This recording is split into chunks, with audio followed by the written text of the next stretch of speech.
Jumpa lagi sobat, melanjutkan kisah Jejak di Balik Kabut karya Esa Mintarja untuk Anda semuanya.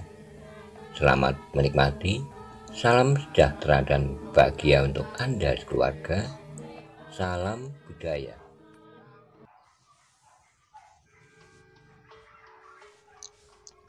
Pada episode sebelumnya dikisahkan, Paksi menyempatkan diri pulang ke rumahnya, bertemu dengan ibunya dan kedua adiknya.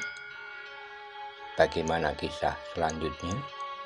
Simak bersama-sama. Jika saja ayah bersedia menyampaikan kepada pemimpin padepokan itu, ibunya lah yang kemudian menyaut, "Jangan tergesa-gesa, masih banyak waktu. Sementara padepokan itu sudah siap untuk menerima cantrik baru." Adik Paksi itu mengangguk-angguk kecil, tetapi ia nampak kecewa.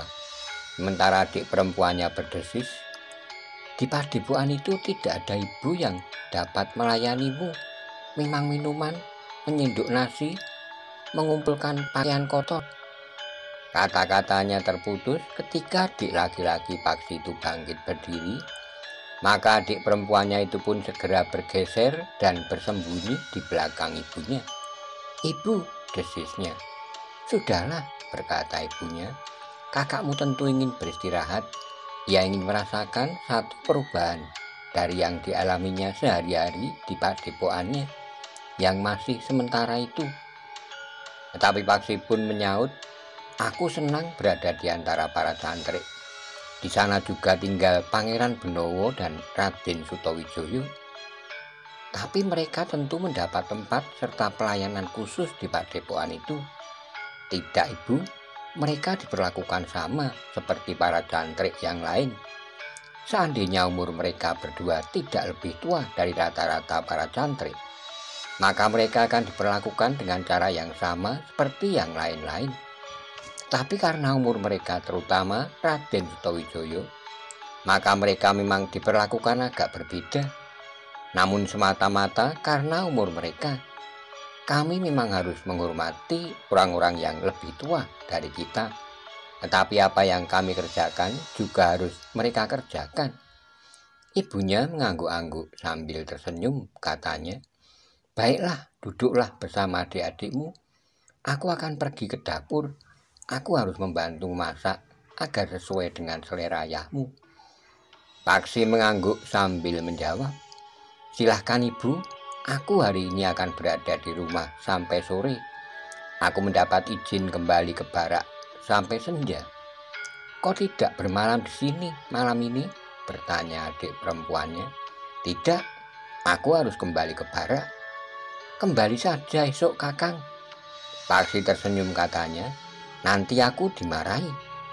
"Kalau sudah terlanjur mau apa? Biar saja memimpin Kakang itu marah. Tetapi Kakang sudah terlanjur bermalam di sini. Nanti aku dihukum." "Dihukum? Apakah mereka berhak menghukum seseorang?"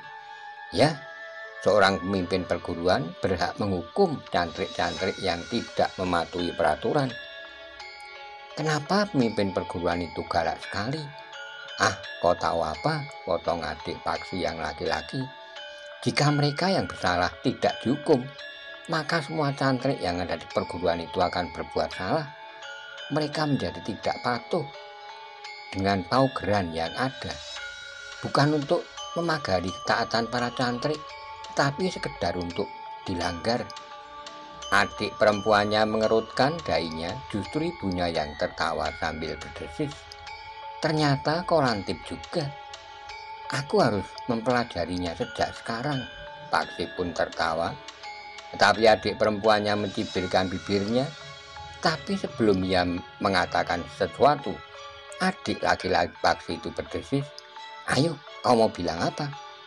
Adik perempuannya menggeleng, tetapi ia pun kemudian berpegangan pada baju ibunya sambil berkata, "Aku ikut ibu ke dapur, Bu." Sepeninggal ibu dan adik perempuannya, maka Paksi dan adik laki-lakinya pun turun ke halaman. Mereka duduk di tangga pendopo, sementara adik laki-laki Paksi itu minta Paksi menceritakan apa yang terjadi ketika padepokan sementaranya diserang oleh beberapa pihak. Ketika Paksi kemudian bercerita, adik laki-lakinya itu mendengarkannya dengan seksama. Beberapa saat kemudian, mereka melihat seekor kuda dengan penunggangnya memasuki regol halaman. Adik Paksi itu pun segera bangkit berdiri sambil berdesis, "Ayah!" Paksi pun berdiri pula. Seorang pembantu di rumah itu kemudian menyongsong Kitumenggung untuk menerima kudanya. Sementara adik Paksi berlari-lari mendapatkannya sambil berkata, "Ayah, Kakang Paksi datang." "Ya, aku melihatnya," sahut ayahnya. Paksi pun mendekati ayahnya pula dengan nada tinggi. Ayahnya itu pun bertanya, "Kapan kau datang, Paksi?" "Tadi siang, Ayah," jawab Paksi. "Bagaimana keadaanmu?" "Baik, Ayah. Aku sudah berniat untuk pergi menengokmu ke hutan Jabung, tetapi aku belum mempunyai waktu." "Ya, ibu juga mengatakannya, bahkan sejak sebelum terjadi serangan itu." Ayahnya mengerutkan keningnya. Sambil melangkah ke tangga pendopo, ia berdesis, "Marilah kita duduk di dalam." Paksi dan adiknya pun kemudian mengikuti ayahnya yang melangkah naik ke pendopo, langsung ke pintu peringgitan dan masuk ke ruang dalam. Paksi dan adiknya pun duduk di atas tikar pandan di ruang dalam, sementara ayahnya pergi ke biliknya untuk berganti pakaian serta menyimpan kerisnya. Baru kemudian ayahnya telah duduk di ruang dalam pula. Sementara seorang pembantu telah menyiapkan makan siang, diawasi oleh Nyi Tumenggung sendiri.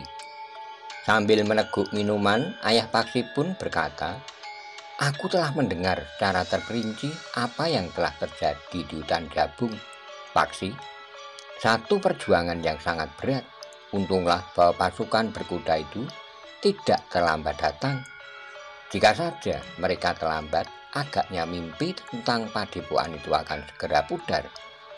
Bukan hanya itu, Ayah, Pangeran Benowo dan Raden Sitowijoyo tentu sudah terbunuh. Ya, agaknya Pangeran Benowo telah melakukan satu kesalahan besar dengan membawa cincin itu ke hutan Jabung. Seharusnya ia menyadari bahwa cincin itu sedang diburu oleh banyak orang. Kenapa cincin itu tidak disimpan saja di bangsa pusaka? Tetapi rencana Pangeran Benowo dan Raden Sitowijoyo justru berhasil, Ayah." "Apanya yang berhasil?" "Pajang dapat menghancurkan gerombolan-gerombolan dan perguruan-perguruan yang memusuhi Pajang itu. Nafsu mereka untuk memiliki cincin itu adalah wujud dari nafsu mereka untuk menghancurkan kekuasaan Pajang. Dan kemudian memiliki kekuasaan itu karena mereka percaya bahwa siapa yang memiliki cincin itu akan dapat memegang kendali pemerintahan di tanah ini.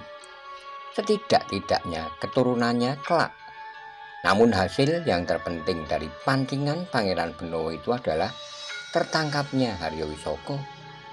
Wajah Kitumenggung pun berkerut, tetapi hampir di luar sadarnya ia berdesis. Haryowisoko itulah yang bodoh, seharusnya ia membuat perhitungan yang lebih matang. Ia harus meyakini bahwa pasukan berkuda itu tidak akan sempat pergi ke hutan Jabung. Tidak-tidaknya Haryowisoko perlu membuat hambatan agar pasukan berkuda itu tidak akan sampai ke hutan Jabung secepatnya. "Ya," jawab Paksi, "jika Haryowisoko dapat menghambat beberapa lama sehingga pasukan berkuda itu datang terlambat, maka ia tidak akan dapat tertangkap. Mungkin Pangeran Benowo dan Raden Sitowijoyo telah gugur." Ayah Paksi termangu-mangu sejenak, namun kemudian ia pun berkata, "Tetapi syukurlah bahwa hal itu tidak terjadi sehingga Pangeran Benowo dan Raden Sitowijoyo dapat diselamatkan." "Aku pun harus mengucap syukur pula, Ayah." "Ya, semua para cantrik termasuk pemimpin padepokan itu harus mengucap syukur. Terlebih-lebih aku." "Kenapa?" bertanya ayahnya. "Ternyata Haryowisoko telah memberikan tugas secara khusus kepada seseorang untuk membunuhku." Kitumenggung nampak terkejut. "Seorang secara khusus untuk membunuhmu?" "Ya, Ayah." "Kenapa?" bertanya ayahnya dengan nada berat. Aku tidak tahu ayah, tetapi ketika hal itu aku tanyakan langsung kepada Haryo Wisoko, ia mengatakan bahwa ia merasa sangat kecewa terhadapku karena aku telah menemukan cincin itu sehingga cincin itu kembali ke tangan Pangeran Benowo. Wajah Yapaksi nampak berubah, katanya. Sayang, aku tidak ada di medan pertempuran saat itu. Lalu bagaimana dengan orang itu? Orang itu dapat aku tangkap, ayah. Ya, kau dapat menangkapnya hidup-hidup? Ya, ayah. Di mana orang itu sekarang? Agaknya ia ingin menantangku. Orang itu sekarang sudah mati. Mati? Bukan kau dapat menangkapnya hidup-hidup? Ya, tapi saat aku bersama Pangeran Benowo dan Raden Sutawijaya menangkap Haryo Wisoko, maka orang yang sudah tertangkap dan diikat itu justru terbunuh, tentu oleh kawannya sendiri. Kawannya sendiri? Bagaimana mungkin? Sebenarnya tidak aneh, ayah, jika orang itu mati, maka rahasia yang diketahuinya akan ikut terkubur bersamanya. Ayah Paksi pun menarik napas dalam-dalam sambil mengangguk-angguk. Ia pun berkata, ya, kau benar. Sayang sekali orang itu terbunuh. Mudah-mudahan dapat dicari jalur lain untuk mengetahui apakah maksud orang upahan itu sesungguhnya. Apakah ia melakukan hal itu dengan alasan sebagaimana dikatakan oleh Haryo Wisoko, atau ia mempunyai alasan yang lain. Ki Tumenggung masih mengangguk-angguk, tetapi ia justru bertanya tentang hal yang lain. Paksi, bagaimana pembangunan padepokanmu sekarang? Bukankah dapat berjalan dengan... Ya, ayah, dengan bantuan para prajurit, pembangunan padepokan itu dapat berjalan dengan cepat sebagaimana diharapkan.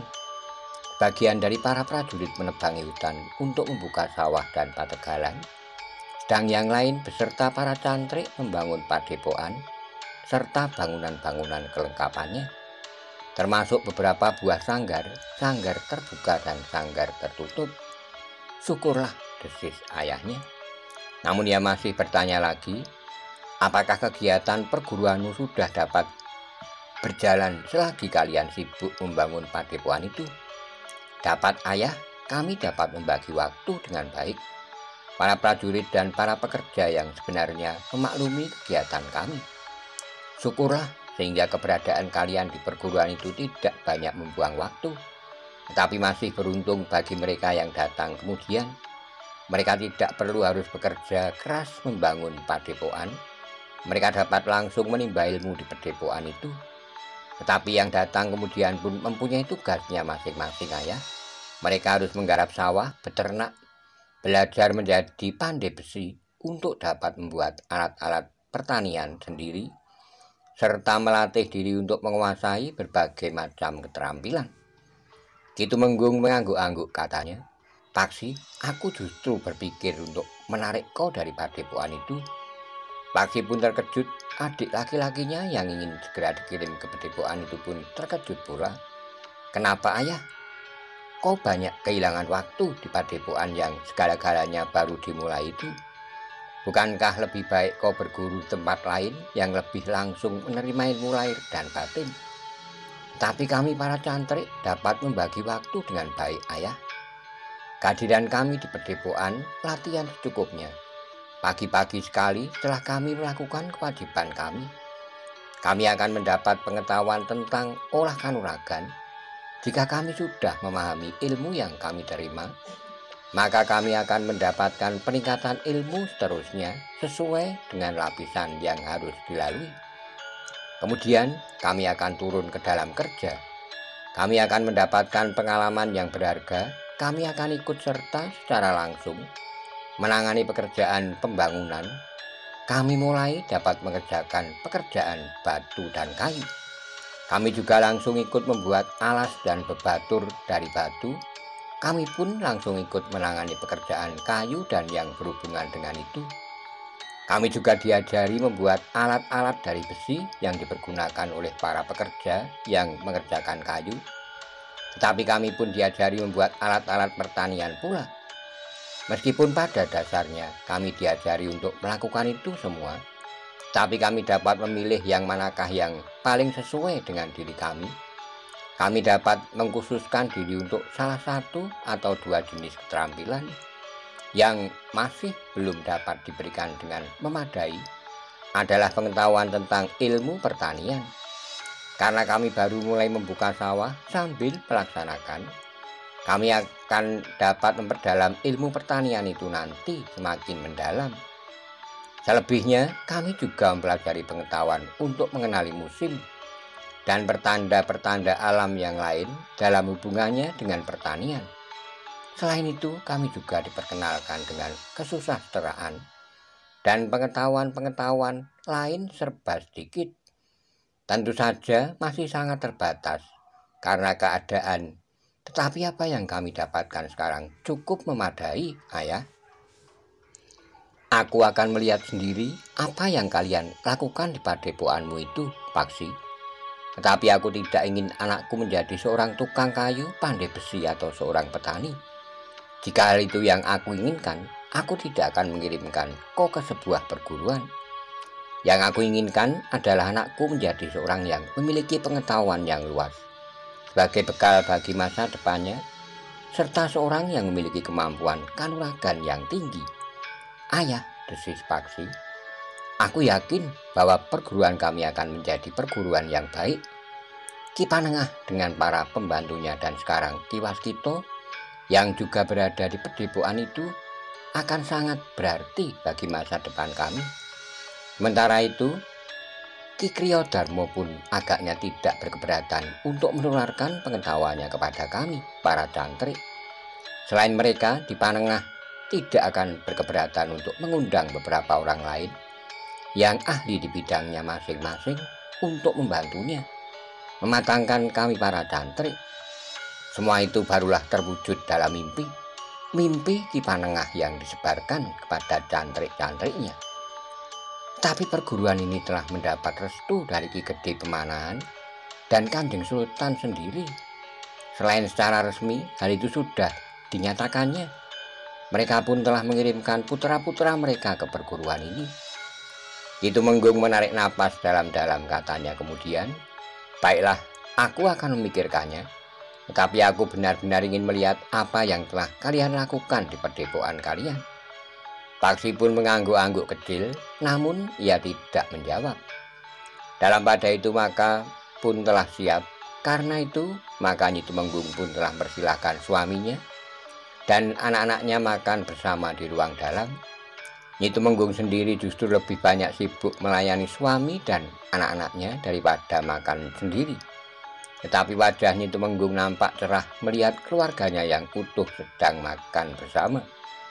Jangan berbicara saja, desis Nyi Tumenggung ketika adik Paksi yang laki-laki selalu saja bertanya kepada Paksi. Anak muda itu mengangguk, tetapi setelah diam beberapa saat, ia mulai bertanya-tanya lagi. Nanti kau terbatuk, ayahnya pun memperingatkannya. Beberapa saat setelah mereka selesai makan, maka Ki Tumenggung kemudian berkata, beristirahatlah dahulu Paksi. Aku akan berada di Serambi, udaranya terasa panas di sini. Silahkan ayah, saut Paksi. Aku juga akan melihat burung-burung di halaman samping. Aku mempunyai bekisar baru, Paksi, berkata ayahnya. Aku sudah mendengar kokoknya, ayah, tentu bekisar yang bagus. Paksi pun kemudian telah pergi ke halaman samping bersama adik laki-lakinya. Ketika Ki Tumenggung pergi ke Serambi, sementara ibunya membenahi mangkok-mangkok yang kotor. Bawalah ke belakang, berkata ibunya kepada adik Paksi yang perempuan. Meskipun gadis kecil itu anak seorang Tumenggung, tetapi ibunya mengajarinya untuk melakukan tugas seorang gadis agar kelak ia menjadi seorang perempuan yang tidak canggung menangani rumah tangganya. Sementara itu Ki Tumenggung duduk di Serambi sambil merenung. Ada sesuatu yang tersangkut di hatinya, bahkan menggelisahkannya. Di halaman samping Paksi dan adik laki-lakinya melihat beberapa ekor burung yang terkurung dalam sangkarnya. Di 3 sangkar yang lebih besar terdapat 3 ekor bekisar yang tidak henti-hentinya berkokok. Burung-burung itu tidak henti-hentinya bernyanyi, Kakang, berkata adik laki-laki Paksi. Paksi mengangguk-angguk sementara adiknya berkata selanjutnya, Dan Bekisar itu selalu berkokok menantang. Kau yakin bahwa burung-burung itu bernyanyi karena hatinya gembira? Tentu, jika burung-burung itu tidak sedang bergembira, mereka tidak akan bernyanyi. Bagaimana jika mereka tidak sedang bernyanyi, tapi mereka sedang meratap, meneriakkan kepedihan mereka karena mereka terkurung dalam sangkar? Betapapun bagusnya sangkar yang diperuntukkan bagi mereka, tetapi arti sangkar itu bagi mereka sama saja dengan sangkar yang buruk. Tentu tidak, Kakang. Sangkar yang bagus tidak sama dengan sangkar yang buruk. Mungkin bagi kita yang memandang kelincahan burung-burung itu serta mendengarkan kicaunya, apakah burung-burung itu sedang bergembira atau sedang menangis? Tetapi bagi mereka, sangkar itu telah membatasi kebebasan mereka, perampasan atas kemerdekaan mereka. Adik Paksi pun merenung sejenak, tetapi ia berkata, apakah burung-burung itu tidak lebih senang berada dalam sangkar? Mereka tidak perlu bersusah payah mencari makan, tetapi mereka terpisah dari keluarganya. Mungkin pada saat burung-burung itu ditangkap, anaknya masih terlalu kecil untuk ditinggalkannya, sehingga anak-anak burung itu menunggu tanpa akhir, terpisah dari alamnya, dari dunianya yang luas seluas langit. Adik Paksi mengangguk-angguk kecil dengan ragu-ragu ia berdesis, tetapi banyak orang yang memelihara burung dalam sangkar. Sudahlah, marilah kita lihat kuda-kuda ayah di kandang. Kuda Kakang juga berada di kandang. Paksi tersenyum, namun tiba-tiba adiknya bertanya, apakah kuda-kuda itu juga tidak merasa dirampas kebebasannya? Bahkan setiap kali mendapat beban di punggungnya. Ya, Paksi mengangguk-angguk. Kuda, kerbau, lembu, bahkan dengan dicocok hidungnya. Adiknya memandang Paksi dengan tajamnya. Tiba-tiba dari mulutnya terdengar ia berdesis, begitu burukkah perangai kita, Kakang? Paksi menarik napas dalam-dalam, katanya, asal kita tahu saja, dengan demikian kita jangan menambah beban mereka. Kita harus bersikap baik terhadap kuda kita, kerbau kita, lembu kita, dan binatang-binatang peliharaan kita yang lain. Apalagi binatang-binatang kita yang dapat membantu tugas-tugas kita. Tetapi adiknya menyambung, dan yang dapat menghibur hati kita. Paksi tertawa, didorongnya kening adiknya dengan jari-jarinya. Namun Paksi kemudian berkata, mari kita pergi ke sanggar. Sudah lama aku tidak melihat sanggar itu. Sanggar itu jarang dipakai, tetapi setiap hari selalu dibersihkan. Kau tidak pernah berlatih dalam sanggar? Apa yang dapat aku lakukan? Meloncat-loncat, berguling-guling? Tetapi bukankah kau sudah memiliki dasar ilmu kanuragan? Kita pernah berlatih serba sedikit waktu itu. Adiknya mengangguk-angguk, katanya, hanya itulah, aku selalu mengulang-ulang, tidak bertambah. Tidak-tidaknya kau dapat meningkatkan daya tahan serta menjaga kelenturan tubuhmu. Unsur-unsur yang sangat penting bagi ulah kanuragan. Itulah yang aku lakukan setiap hari, Kakang. Apakah tidak ada perhatian sama sekali dari ayah? Semula memang ada, tapi akhir-akhir ini ayah nampaknya menjadi sangat sibuk. Bukankah Kakang juga mengetahui? Sejak Kakang pulang dari pengembaraan Kakang yang panjang, sehingga Kakang masuk kembali ke padepokan, ayah selalu nampak sibuk dan tegang. Paksi mengangguk-angguk, katanya, baiklah, peliharalah apa yang sudah kau miliki. Pada saatnya aku masuk ke sebuah perguruan, kau akan dengan mudah mengikuti tuntunan ulah kanuragan. Adik Paksi pun mengangguk-angguk. Sejenak kemudian keduanya telah berada di dalam sanggar. Sanggar itu memang nampak bersih, semua peralatan tertata rapi. Namun terlalu rapi sehingga nampak bahwa sanggar itu memang jarang dipergunakan. Paksi pun kemudian berkata kepada adiknya, nah, lakukan apa yang dapat kau lakukan. Aku ingin mengetahui apa yang sudah kau miliki. Belum ada, Kakang. Sudah, aku tahu kau sudah memiliki landasan itu sejak aku belum pergi mengembara hampir 2 tahun yang lalu. Masih seperti itu. Tunjukkan kepadaku. Adik Paksi itu menjadi ragu-ragu, namun kemudian ia pun melangkah ke tengah-tengah sanggar itu. Lakukan apa saja yang dapat kau lakukan. Bukankah kau setiap hari melakukannya di sanggar ini? Tidak selalu di sanggar ini, sekali-kali di dekat belumbang itu, sekali-kali di halaman samping, bahkan kadang aku lakukan di dekat kandang kuda. Suasananya justru sangat mendukung. Kau memang dapat melakukannya di mana saja. Memang tidak harus di sanggar, tapi jangan kau biarkan sanggar ini tidak memberikan arti apa-apa bagimu. Sementara dalam sanggar yang meskipun kecil ini mempunyai peralatan yang memadai. Adiknya itu mengangguk. Nah, sekarang mulailah, berkata Paksi kemudian. Adiknya itu mulai bersiap. Ia mulai dengan tarikan napas, kemudian tangannya bergerak perlahan-lahan, baru kemudian kakinya dan seluruh tubuhnya. Adik Paksi itu mulai melompat ketika tubuhnya sudah merasa hangat, darahnya sudah merasa memanasi pembuluh-pembuluhnya. Sejenak kemudian maka adik Paksi pun mulai melakukan gerakan-gerakan dasar sebagaimana pernah dipelajarinya sejak 2 tahun yang lalu. Seperti yang dikatakan oleh adiknya, bahwa penguasaan unsur gerak adiknya itu seakan-akan tidak bertambah. Namun yang agak melegakan hati Paksi, penguasaan tubuh, kelenturan dan ketahanannya lah yang bertambah-tambah. Justru karena adik Paksi itu melakukan latihan, meskipun sendiri tanpa tuntunan orang lain, maka ketahanan tubuhnya lah yang menjadi semakin tinggi. Demikian pula penguasaan dan kelenturan tubuh itu. Paksi membiarkan adiknya bergerak beberapa lama sejauh dapat dilakukan. Maka adiknya pun sudah melakukannya. Menurut Paksi hasilnya tidak mengecewakan. Demikian tubuh adiknya itu sudah menjadi basah kuyup. Seakan-akan baru saja kehujanan lebat, Paksi pun segera menghentikannya. Adik Paksi pun kemudian mengurangi kecepatan geraknya. Perlahan-lahan kemudian sekedar menjadi gerakan tangan untuk mengatur pernafasannya saja. Sehingga akhirnya bagus, desis Paksi. Kakang hanya ingin menyenangkan hatiku. Tidak, tetapi aku benar-benar melihat sesuatu pada dirimu. Ketahanan, penguasaan, dan kelenturan tubuhmu cukup baik. Karena itu kau harus berusaha meningkatkan sendiri dengan melakukan latihan setiap hari. Bagaimana aku dapat melakukannya dengan baik, Kakang?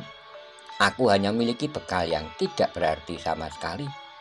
Lakukan apa yang dapat kau lakukan, bahkan kau jangan mengada-ada. Itu akan dapat membahayakan dirimu sendiri. Yang penting bagimu dalam keadaanmu sekarang ini adalah menyempurnakan yang sudah kau miliki. Kau tingkatkan daya tahan, penguasaan, serta kelenturan tubuhmu. Aku tidak tahu caranya, Kakang. Paksi termangu-mangu sejenak lalu katanya, baiklah, aku tunjukkan kepadamu bagaimana kau harus melakukannya. Wajah adik Paksi menjadi cerah. Ia berharap bahwa kakaknya akan dapat memberikan petunjuk agar bekal yang dimilikinya dapat bertambah meskipun sedikit. Paksi pun kemudian melangkah ke tengah sanggar. Ia mulai dengan gerak-gerak dasar sebagaimana dimiliki oleh adiknya. Namun kemudian ada beberapa unsur gerak yang baru yang belum dikenalnya sebelumnya. Dengan sungguh-sungguh adik Paksi menirukannya. Terasa sesuatu yang bergetar pada tubuhnya. Seakan-akan sebuah simpul yang sebelumnya tertutup telah terbuka karenanya. Ketika adik Paksi itu kemudian melakukan unsur gerakan itu berulang-ulang, maka akhirnya pun ia memahami. Lakukanlah di samping unsur-unsur yang telah kau kuasai, berkata Paksi. Memang masih belum banyak berarti dalam ilmu kanuragan, tetapi tidak-tidaknya tubuhmu akan menjadi bertambah baik, seimbang, dan lebih dari itu kau dapat menguasai dirimu. Tubuhmu dan kelenturannya akan bertambah. Dengan demikian pada saatnya kau benar-benar mempelajari ilmu kanuragan, maka kau akan dapat dengan cepat menyadapnya. Terima kasih, Kakang. Setiap aku mempunyai kesempatan untuk pulang, aku akan dapat menambah sedikit demi sedikit. Kau tentu akan semakin kuat, daya tahanmu semakin tinggi, dan kau benar-benar akan menguasai dan menjaga kelenturan tubuhmu. Ya, Kakang, itu adalah bekal yang paling baik bagimu jika kau kelak benar-benar memasuki sebuah perguruan. Lebih-lebih jika kau diperkenankan ayah memasuki perguruanku. Tentu boleh. Ayah sudah mengatakan bahwa kelak aku akan dikirim ke perguruan kakang jika keadaannya sudah mapan. Syukurlah, tetapi agaknya ayah tidak begitu senang terhadap perguruanku. Adiknya termangu-mangu, sementara Paksi pun berkata,